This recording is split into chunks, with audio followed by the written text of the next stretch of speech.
There was so much history in those photos, in that opening. And hair. And the hair, that was dark. Welcome, everybody, to the 6th episode of Two Dudes Arguing Life Over beer. My name is Tim Ryan. This is my longtime friend, Jerry Ring. Hello, Tim. Hey, Jer. How you doing? We have been on hiatus for a couple of months. We have not had any of our... we have not argued over beer in a while. This is true. So we feel the need to maybe reestablish exactly what this show is. Jerry and I originally met back in 1977. Ancient history. We have been good friends ever since. And in those days, in the 70s, 80s, when we were so much younger, you really had no, shall we say, political leanings. You had barely even an understanding. You only argued over what food to order. Exactly, and what beer we could afford, really. Exactly. Yes. What supermarket will sell it to us? It was, crazy times. But as the years went on and our friendship continued, we did start to notice that we have a difference of opinion when it comes to politics. Well, the beauty of it is that unlike most of society, we never let the difference in policies or politics get in the way of the friendship. At its core, we were always going to be friends.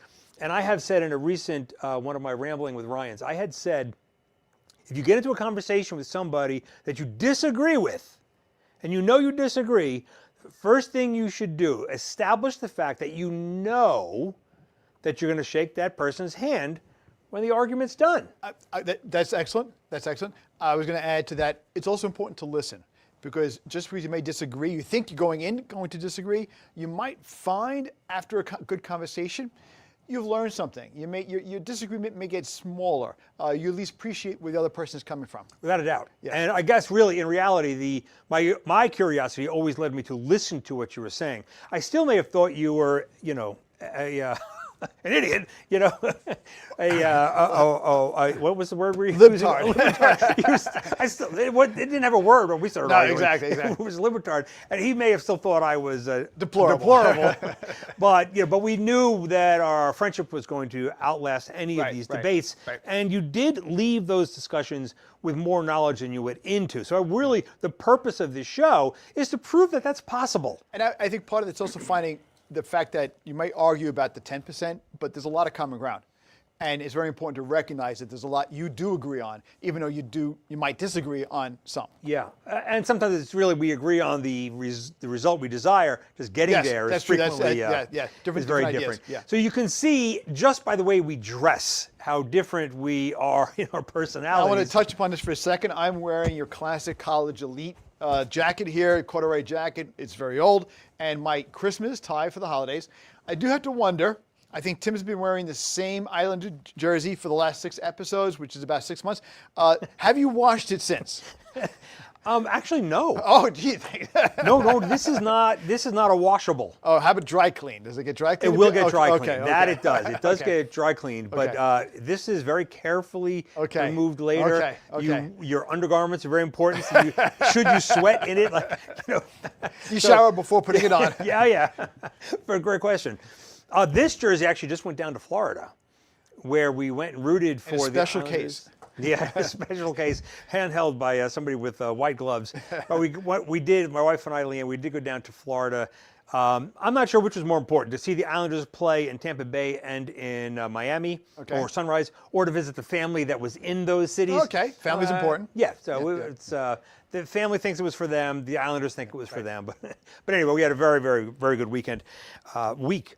All right, now. Should we introduce the topic or well, I'm going to introduce the topic, okay. And then, of course, we do argue over beer. So the beer is one of the central figures in this show. Yes, it's a symbol of friendship. Because it's the one main consistency since we were 15 years old. But the topic tonight is really, in my opinion, one of the most stunning things for deplorable is that an admitted Democrat socialist, Zohran Mamdani, was elected to be mayor of New York City. Mm-hmm. And quite honestly, I find it disturbing, and I find it just, I can't believe that in New York City, that they would elect. And I'm not trying to be Islamophobic, but I'm just shocked that they would vote to have a mayor who's Muslim. I'm not saying anything more than that. I don't want to read any deeper into that. It just seems that to me it's barely one generation away from 9/11, and it just stuns me. So we'll talk about that. I don't want to get into it yet, but we'll talk about all that. But Jerry has been taking the responsibility for supplying the beer. Yes. Jerry, can you just share with us what you have? I will introduce the beer tonight. The first one is actually, in respect to Tim, he's more of a dark stout kind of person. So I got O'Hara's Irish Stout Nitro. Huh? So that's the first one up tonight. And the second one, more in my wheelhouse, is good Brooklyn Brewery, Brooklyn Lager, okay, amber lager. So we'll start the stout first. And, oh, you hear that noise? Now, there is actually an official way of pouring this. I saw it on one of the boxes. I do hope I get it right. 45-degree angle. And look at that, like mud. Oh, yeah, 45-degree angle, and you get like half full, and let the head rise. I think something like that. Hopefully, I'm doing it respectful. Try it again. I am familiar with Brooklyn Brewery. I actually took a tour of their Brooklyn facilities. Okay. I do like their beers. This is an amber, you said? This one's an amber. Yes. Yeah, which is one of my favorites. Yep. So let's open this puppy Ironic, Brooklyn Brewery. They're in Brooklyn. They have a beautiful facility there. They became so popular, the facility was too small. Oh, really? Really? Yeah, the majority, I think it was 85% of their beer is brewed upstate New York. Upstate New York, not New Jersey? That's good. Yeah, better water upstate. It is in New York. Okay. All right. Okay. You're supposed to put the Brooklyn in that so we could show them the difference of the two yes, beers. yeah, okay. That's sorry. So let's start with this one while the other one's settling. Okay. This is the Brooklyn Lager. Brooklyn Lager, one of my favorites though. I do like it. A little bit sharper than my Sam Adams. A little sharper than Sam Adams, but still very good. Correct. Delicious. A little more flavor than Sam Adams. Any beer that has a real flavor to it, that is not a fruit. Right. Unlike the blueberry lager from Sam Adams, which reminded me of what you take before a colonoscopy. And the summer ale is very lemony, although the porch rocker is filled. I think that had like a grapefruit to it. This one over here. The porch rocker was very good. Very good. As is the regular Sam Adams. That's very good. All right, so this looks like it's settled very nicely. All right. It's a nitro stout. Yeah, okay. Cheers. This is pure mud. I love that. Oh, smooth. We're both half Irish or 1/3 Irish, so this is fitting for that. I'm half. Although I'm not usually one for a stout drinker. I will give it a chance. This is a good stout. It's flat like most stouts, or close to flat. Really? Yeah, Okay. Oh, yeah. Okay. They're not very bubbly. Right. I think they used to drink them warm too, right? That was a common thing. My one visit to England, I was expecting warm beer. It was not. Okay. It was cold, and I was pleasantly surprised. England found the Industrial Revolution. This is very, very dark. I love this stuff. Very creamy. O'Hara's. O'Hara. So keep. All right. Yes. So for those of you who have not seen this show before, we break it down into 3 segments. The first one is the shortest because we're drinking the beer. But let's, Jerry, I'm going to let you respond to my shock and awe that Zohran Mamdani won this election, that people of New York City voted for him. So what I'd like to do is I really want to focus more on the socialist economic side than the religious side. But I'll just touch upon that. I know there's a lot of things to discuss there. I'm not as familiar with it.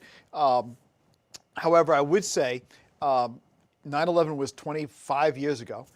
Terrible, terrible day, absolutely.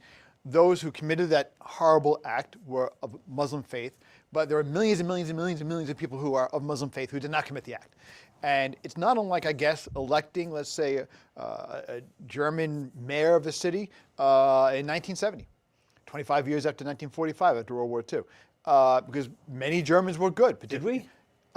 Somewhere, I'm sure in the United States we did, probably in New Paltz, Minnesota, or some Midwestern place. So, well, a lot of Germans there, yeah. And no one would have questioned it. He was born in, I believe, Uganda and grew up in other places. But the other big point that I want to touch upon is his economic background. And yes, he's and he's in the party of the Democratic Socialist Party. Can I just interrupt you for a Sure. second? Right. So Democrat, we've had Democrats for decades and decades upon decades. So the socialist, he's mixing two different. That's correct. That's correct. Yes. What do you think that means when he says Right. I'm a democratic Right. socialist? Right. From what I've looked into, it's a very wide label. It covers a lot of territory, and that's one of the concerns I have with labels. You label something and immediately becomes stereotype, and you limit yourself to what you're going to choose. It's almost like saying, I hate Chinese food, but does that mean you all hate all Chinese food, or you just particularly hate one type of Chinese food and there may be other that's good? So labels can be dangerous. They can be misused. In this situation, Democratic Socialist is a very wide umbrella. It covers the category from progressive, even maybe left of progressive, up to socialism.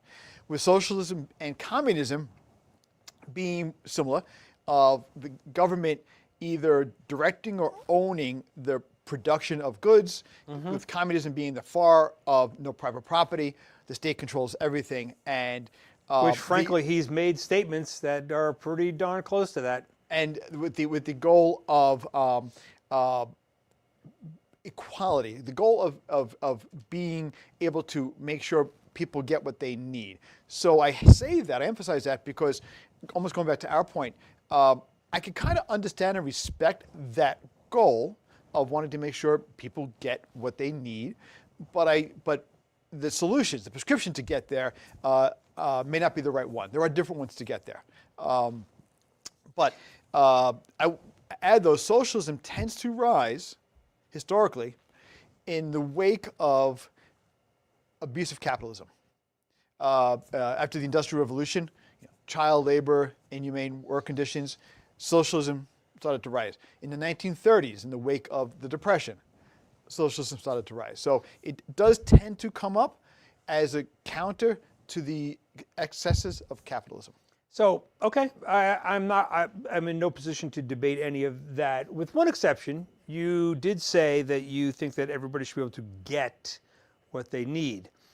If I say that they should earn what they need, how do you respond to that? Where getting and earning, I think these are two very different things, two different values. I agree with you on that. I'll stay with socialism and communism. Focus on the get, the forced getting. I think a better system would be one where the government helps protect and provide opportunities for people to take advantage of a good situation. And there's investment in people as well as other common goods, with a social safety net for those who are less fortunate and not able to perform productively in the society, which is different. It has a similar goal, but it has a different prescription to get there and different boundaries. What I mean by that, different tolerances. Yeah, I mean, this is all, again, I can see where we're going to end up. I can already see where this is going to end. We disagree at its core as to who should be doing these things for society. I am just not. I'm going to contradict myself today, right? So we all do that. By the way, we all do that. I know I'm going to contradict myself today, and I'll explain exactly where and when I know that I do that. I am not in favor of the government really just running programs. I just don't think that to me, the government has proved, I keep hitting my microphone, the government has proved that they themselves cannot run programs. For example? The VA. What makes you say the VA does not Have you run been well? to one? Have you brought a veteran to a VA and tried to seek help? Not since the 70s with my uncle. Okay, I did it in the 90s and the 2000s with my dad. Okay. And it was just filled with bureaucracy. The building, besides the fact the building was massive, that had nothing to do with the government itself. It was just mayhem. You couldn't even get a direction of where you're supposed to go next. It was just, to me, it was so convoluted. So where's the counterpart to that? Where's the private sector hospital that's run efficiently without any government support? Yeah. So, well, if we're going to talk about medical, that's a whole other topic. It is a very complicated topic. A whole other topic that I don't know that I want to. I guess we can get into when we talked about socialism. We could talk about socialized medicine too. I will contradict myself there. So I will say this: I think I wouldn't want to rely upon the government to provide every item I need. But you seem to have been saying that when these topics come up. Capitalism is very efficient. I think capitalism has two great aspects. Thinking two. Oh, I don't want to interrupt you, but we have to take our first break. I told you we spent too much time drinking. Okay. So we have to capitalism, we need to make money. Yeah, we don't make any money. money. We're going to throw it to a commercial, a couple of commercials, and we'll be right back.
All right, welcome back. Hey, so those isogenics ads are for products that I represent. Live my life on those products. They do help my health. They improve so many different aspects of my health. But I must say, Jerry, hanging out with you for an hour, I need to drink, and you make me need to drink. I feel the same way, you know. Cheers on some O'Hara's Irish Stout Nitro. Very, very good. All right, before we dig in, I will say, I'm enjoying it more than I expected. Oh, good. Yes, good. definitely. And the Brooklyn, much lighter, but absolutely delightful. All right, we do have to dig in here. Now, I'm going to give you an example that I had thought of. Didn't know how it would matter in our conversation, but I'm going to tell you a very brief story about the history of the subway system of New York City. And I know you'll know the history I'm talking about. Right now, the MTA runs all of the trains, basically in the whole in the New York area, right? But in the early days of New York City subways, these were private companies who built the subways and ran the subways. And I'd done some interesting research, watching some documentaries. The different companies, as the subways were being dug privately, the money was private. And of course, they were going to make their money on fares. I do think they got some subsidies, at least in the way of land, from this government. Oh, could be. That could be. Yeah. And to me, that's where private-public really kind of works. I kind of like that stuff. So it makes sense. They're going to build this. Let's try to help them. But interestingly, there were, I think it was about 5 or 6 different companies that had built various systems in New York City for subways. And for the longest time, it was a nickel to get on those trains. But they were all a nickel, even though they were separate companies. They all there was no free transfer. They stuck at a nickel. One day they realized, man, a nickel's not enough, and they wanted to make it a dime. This is not a joke, right? But that, even though it was just 5 more cents, it was double the price. Yes. Double the price. Right. So New York City freaked out over this, that these private companies were about to rip off the residents of New York City and the workers in New York City by doubling the price. And they took control of the subway systems. My understanding, they took control because they were going to go bankrupt, is my understanding. Hardly the story that they were talking about here. Okay. Maybe they would have gone bankrupt if it stayed at 5 cents. Right. So they knew that they had to double it. Right. It was not working. Right. So the New York City takes control of these subways and quickly realized that even 10 cents wasn't enough. And it had gone to like 25 cents. And then, of course, from there, it just, they lost control. Right. They never really had control over those, of managing those subways, quite like the private companies did. And now the show I was watching was not about politics. It was just about the subways. And I found it so interesting. See, now, I'll disagree with you. You just made a statement that the government's running of them was nothing like the private companies. And it's kind of hard to compare. It's a very different situation today. But we have free transfers. We have expansion of the system. And one of the challenges of something like the subways is you don't really have good competition in that market, right? Because you have a subway from point A to point B. You're not going to have 2 or 3 or 4 subways. We were talking earlier about the iPhone. You have options with the iPhone. And you have options with the beer you buy, and you have options with the bread you buy. You don't really have that kind of competition with subways. And when that happens, when you have a monopoly situation, you have a risk that the monopoly could gouge people, or could go out of, or could ruin a product that's important for the common good, like electricity. So if we had competition in the electrical market, it would either be very redundant and expensive, or everybody goes out of business and there's no electricity. So when you have the situations of monopolies, it's one of the examples where governments often have to step in and say, either I'm going to regulate it or I'm going to take it over because it's important public good and a monopoly doesn't work. And you know, every time you say regulate, I think it's a 4-letter word. You know? and yet at the same time, you love regulations. You love regulations. You like regulations that regulate the safety of flight. Oh, no. You like regulations that regulate? We had this conversation. No disagreement. No disagreement. You wouldn't want regulations, you like regulations that protect safe working conditions. Now, sometimes regulations can go overboard. Frequently, yeah. Absolutely. But at the same time, if you had no regulations. No, we've had that conversation. Let's get back to socialism and Mamdani. But because I'm not going to argue with that. I think that though, like Mamdani, the things he's talking about with his socialist views, he wants to take control. He wants supermarkets. He says, we're going to keep control over rent or free rent. And I'm like, nothing's free. Who's actually going to pay for that? So before I get to his solutions, I want to step back for 1 second and talk about what he's responding to. And he's responding to a situation where the level of inequality has grown tremendously in this country versus what it was. We're back to where the wealth inequality is like in the 20s, before the Great Depression. And the rich are getting richer and the poor are getting poorer, and the middle class is shrinking. And it's been happening since the 70s for a variety of reasons, both governmental and corporate. Globalization. Globalization is another issue, but I'm not going to argue with you. Has eroded the middle class. Technology has been a challenge to the middle class. Corporate.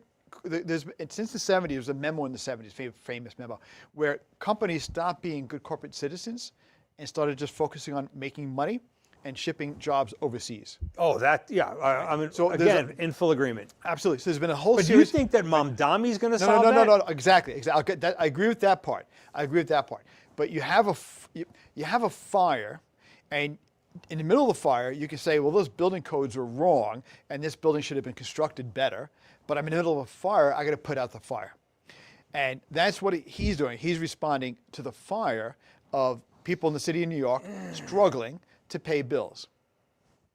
There is a larger problem that has to get addressed, absolutely. We need to support and expand the middle class and figure out ways to distribute the wealth of the country better, because it actually makes for a better economy. Tell me how a city-run supermarket is better for the economy.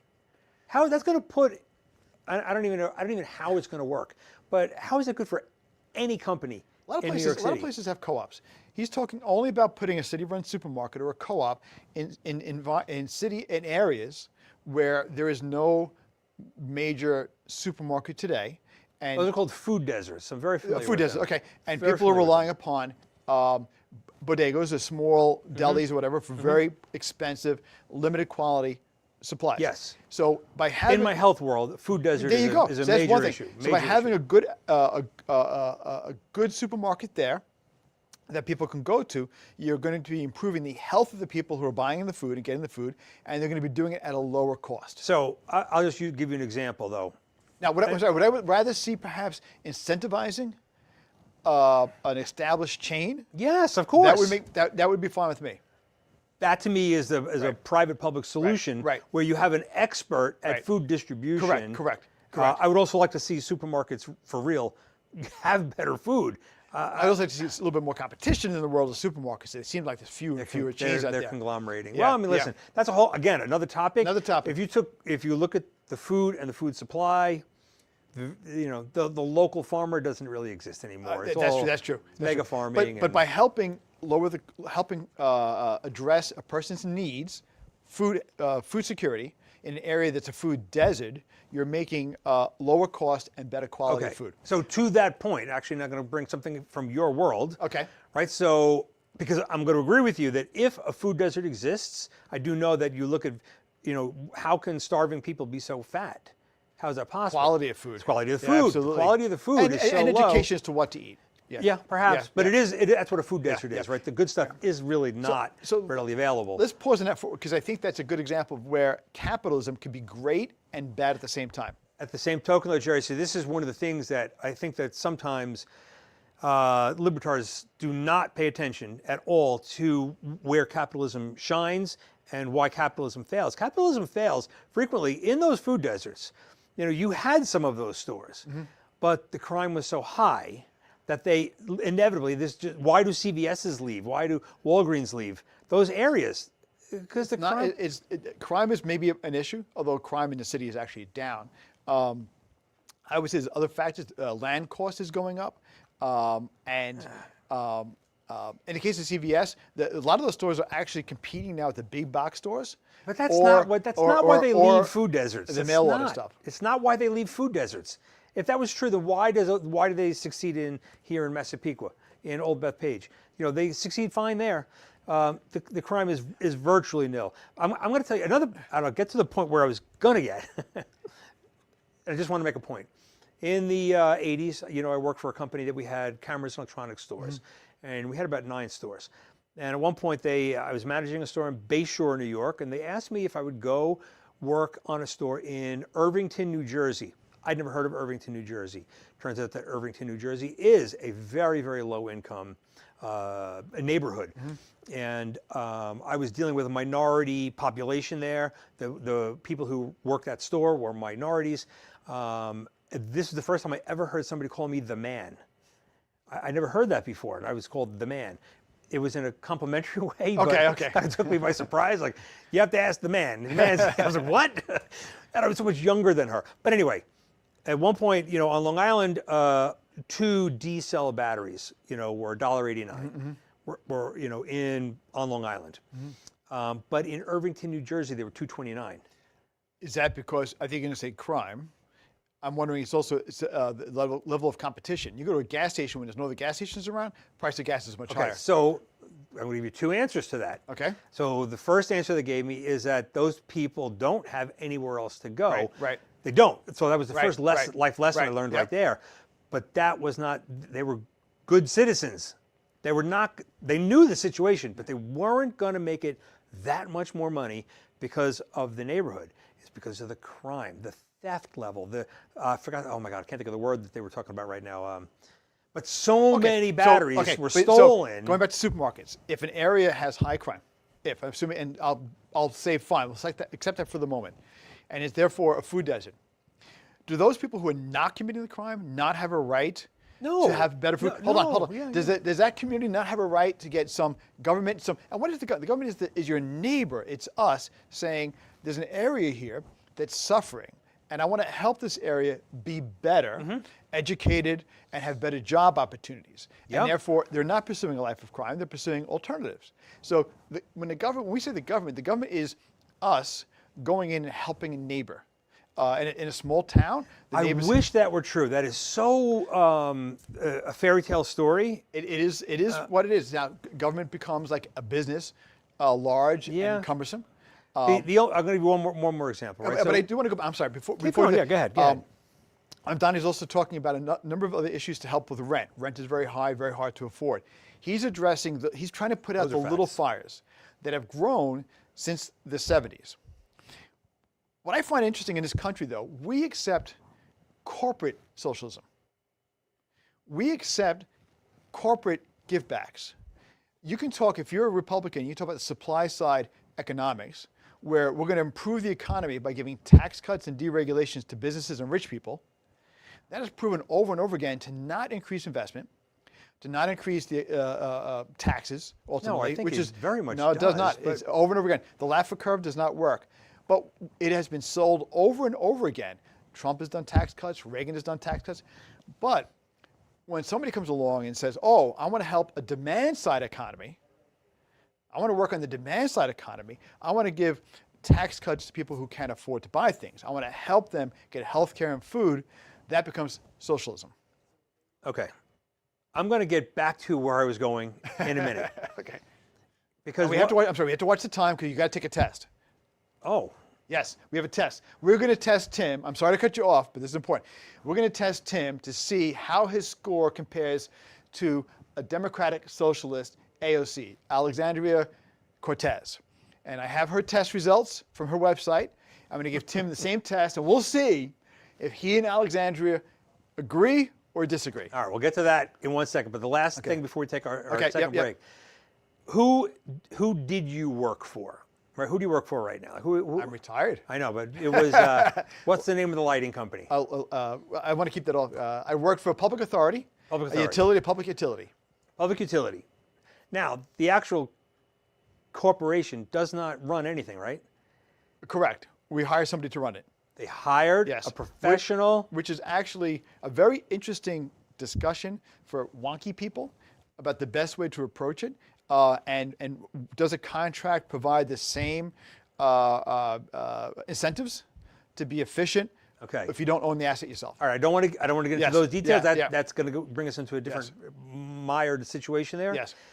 But a government entity can recognize that a private industrial corporation can do it better than they can. And that's where capitalists is. What I like about capitalism is two things. One, it harnesses people's abilities and talents and skills. Okay. Right? It does not get in the way of that. It says, go ahead, design the new product, develop this. Yes. Apply yourself. And it's not top down. People have the freedom in a good capitalist system to harness their abilities and produce a TV show, artwork, a can of beer.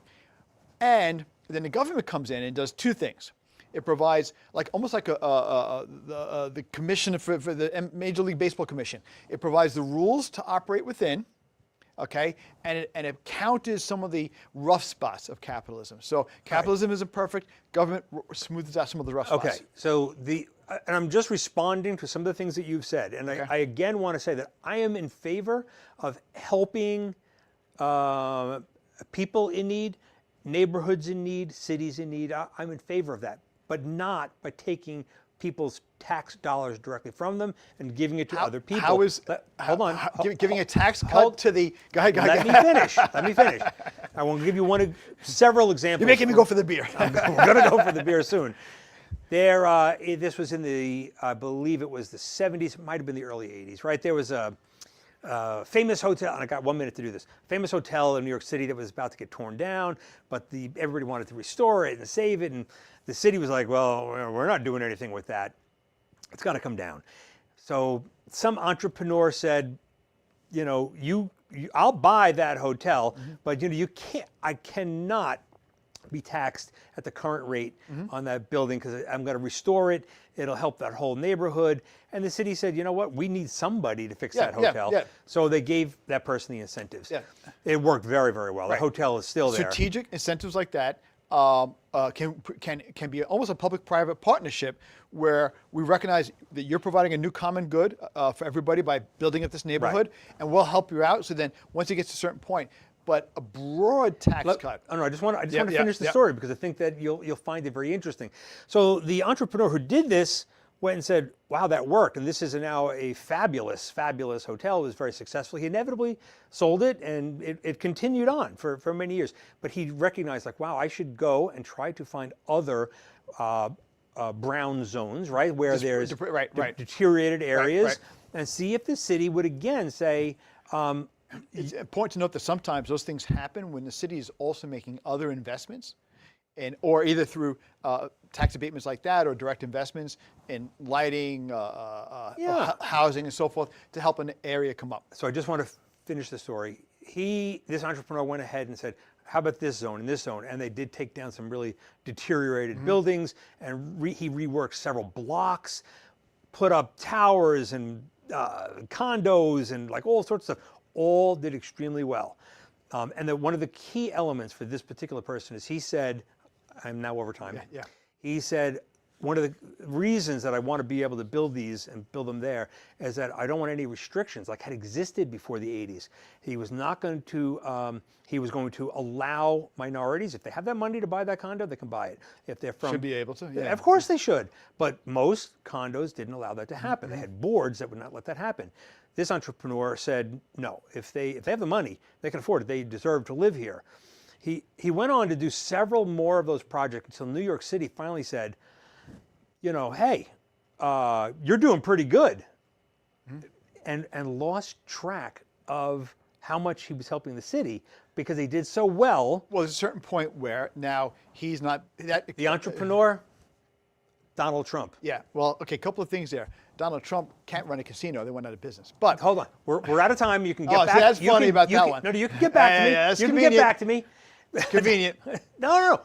I welcome him to bring it back, but we do have to take our second and final break. I'm going to throw it over to Bobby.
Without question, need some more of that brain health, cognitive health after this conversation that we're having. Jerry, to our final segment, he's going to throw a test at me, but I know you want to hit me with some Donald Trump. Before we go to the test, I don't know the whole history, but a couple of considerations.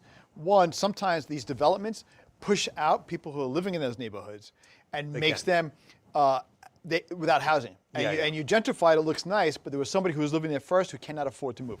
Secondly, yes, these tax abatements coupled with other things can be a great way for the government entity to give somebody a break on taxes. Essentially, they're not paying their fair share for a while because they're adding back, they're taking the risk. Or it wouldn't have happened. Right, The project would not have happened. So there's a greater good. But that's not unlike what some of the things Mamdani wants to do, but just on a smaller scale, by putting a supermarket in an area that doesn't have a supermarket today, or helping somebody find affordable housing who can't afford the housing, or proposing to freeze the rent, which is not unlike a tax abatement, freeze the rent. Now, I am concerned that some of his proposals may sound enticing and attractive, but the question becomes who pays? And I recognize that his proposals may sound nice like candy, but may not really resolve the larger problem, or may create other problems.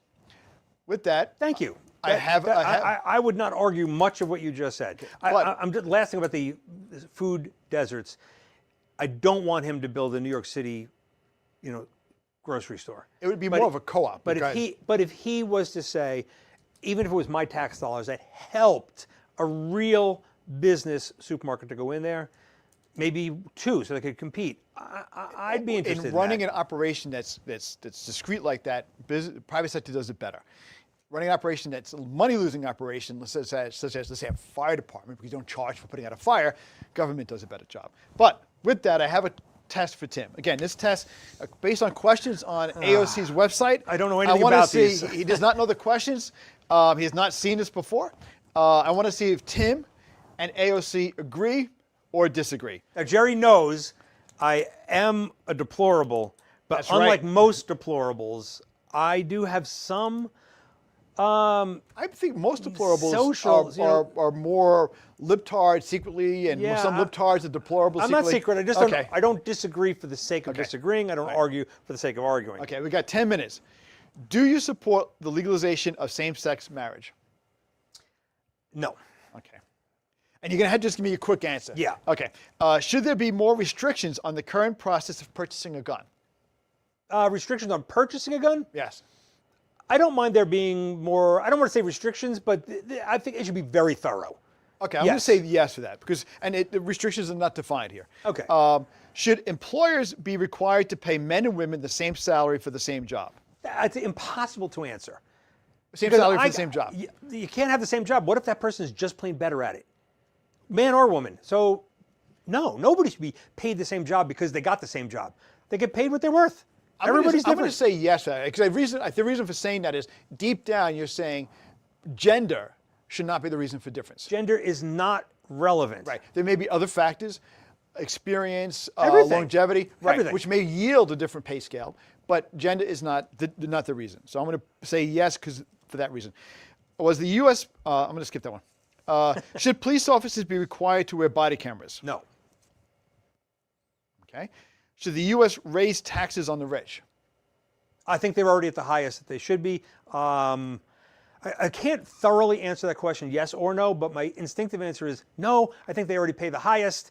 I think that the richest people in this country are already paying 90% of our tax base. No, 90% of their tax base, but not necessarily 90% of their salary. No, Very big no, difference. hell no. Why would anybody want to make that much money if they're going to lose 90% of it? But I think that they make up 90% of our existing tax But they also tax own base. 90% of the wealth. Anyway, should people under the age of 18... Is that something wrong with that? Yes, actually. It makes for a poor economy. That's a whole discussion, but it makes for a served type economy. The way you said it, the percentage, you are right. Okay. Should people under the age of 18 years old be able to receive gender transition treatments? Hell to the no. Do you support Biden's student loan forgiveness program? Hell to the no. Okay. Should the government regulate the prices of life-saving drugs? Ooh. Oh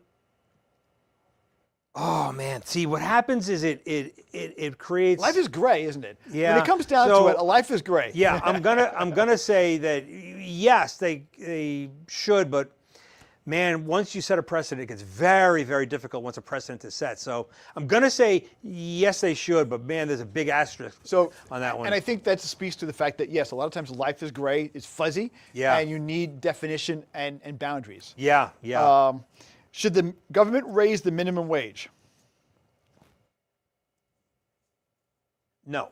Okay, I'll just let you know that the minimum wage today is 40% of what it was in the 1970s. At the value. Yeah. Yeah. Should the government officially recognize only 2 biological sexes?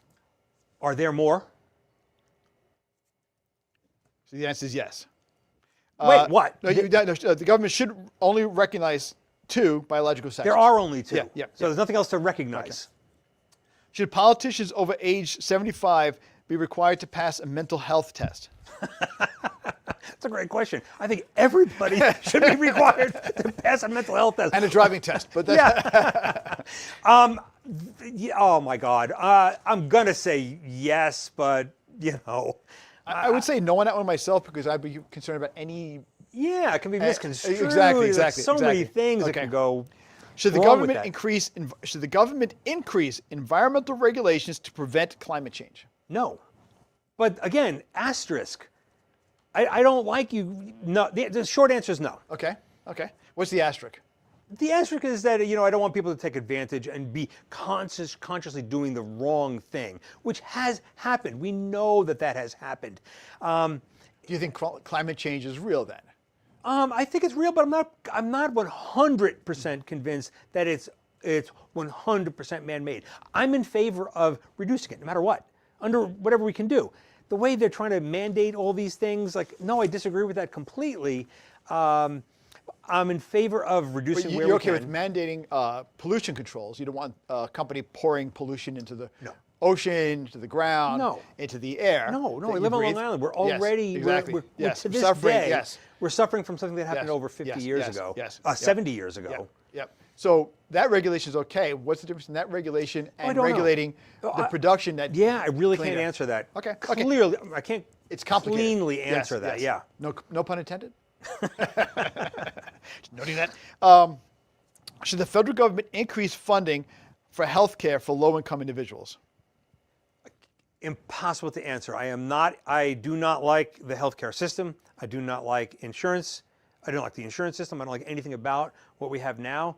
I do not want anybody, low income or high income, listen, even middle class people cannot afford what our current system costs. Insurance to me is a magnificent giant scam. You put a giant pool of money anywhere, and there's going to be corruption in it, and there's going to be greed in it. Agreed, yes. All these things are going to happen. And that's right. I'm going back to capitalism for a second. The incentives are great in capitalism. Hey, I produce a better product, I get rewarded. But when it becomes greed at the expense of people or your customers or environment, that's a problem. So the real short story that I just learned this. Health insurance, before it had a name and before it was widely used, was something that Catholic health systems, people would come to a Catholic hospital, they receive treatment, and they'd pay as much as they could, and whatever. We're talking a long time ago. But what Catholic health decided to do is, I don't want to say this the wrong way, they're regulars, the people who they'd see frequently. They'd say, tell you what, I know you haven't been able to catch up on what you owe, but why don't you slowly pay in advance, and it'll cover you for next year, right? So basically they were just trying to help them by pooling it, by gathering it in advance so it won't hurt when it happens. It was the predecessor to insurance. Right. And it was meant in the most positive way. But there's also a time before the complexity of healthcare. We started, before the episode started, we were talking about the amazement, how amazing, how far healthcare has come. PET scans, CAT scans, MRIs, treating so many diseases that before caused death. That comes with a price. So It's I'm in favor of it staying private. I do not want it to be socialized. I'm in favor of staying private, so that these kinds of things can keep going. But some regulations, so these healthcare companies who have control can take your money and then not give it back to you when you need it. It's very hard. Yep. And I don't like that they're really in cahoots with insurance companies, and it's just not. So you're opposed to the government playing the role of healthcare insurance? I am. Because it does direct how much money is in the system. You can't be the umpire and play ball too. That's a great way of putting it. It's one of those areas that I'm going to constantly contradict myself because it's such a big topic. I'm not that smart. Should the government increase funding for mental health research and treatment? Again, not the government, but mental health is one of the biggest problems we have today. I do think mental health is underfunded, but now research is an area where the private sector by itself very often does not. Is not incentivized. It's possible. I'm in favor of the government helping. I'm more in favor of the government helping the private sector do its job because it does it better. I just hate when there's waste. I hate when there's waste. I don't want the government to do it. I don't believe that they can do it efficiently. So the short answer there is I'm going to say yes. Like if the government was to fund research for mental health, listen. There are only two genders. Anybody who says anything else requires mental health. Should the government, I know the answer to this one, but I'm going to ask you. Should the government require children to be vaccinated for preventable diseases? No, they should not. not. How about even something like polio? Yeah, see, it's so tough because I'm not an anti-vaxxer. I'm not an anti-vaxxer. But again, I'm going to say with absolutely zero evidence or proof. Neither one of us hold a medical degree. I'm going to say that the vaccinations have recently become political and profit driven, and I'm opposed to it, which ruins my original beliefs that some of these are probably very, very good. We're going to run out of time. We have to hurry up. Okay. We'll try to do one last question. Should a If yes business or no, go should a ahead. business be able to deny service to a customer if the request conflicts with the owner's religious beliefs? Great question. If it's a private company, if it's owned by people, I'm not talking about a big public corporation. So you're talking about like your local bakery. let's Local say. bakery should be able to make the decisions that they want to because it's privately owned. They own it. Whereas Target, as a publicly owned company, A little bit different issue. I guess that they're closer to providing a public service. So I'm not even sure about that, but I'd say that if I own a bakery, listen, I just said I'm not in favor of Yep. same-sex marriages, but I photographed and videoed plenty of them. Right? Socially, I don't care what people do. So Right? I'm going to say you did disagree more than you agreed. Okay. Right now I got you on 6 disagreements, 7, 8. Yeah, you definitely disagreed. So you happy? I am not going to vote for AOC. If she runs for another position besides Congresswoman, I am not voting for her. I didn't take the test, obviously. I would say I don't fully agree with her. I think I would have agreed more than you did. Okay. But like you, Yeah. I will say, in many answers, I would have struggled with the black and white, the gray area. Yeah. Maybe we would draw the line differently. Yeah, okay. I'm not opposed to the government getting involved in some level of insurance for the poor, because or it's going to have to subsidize a company Yeah. doing it.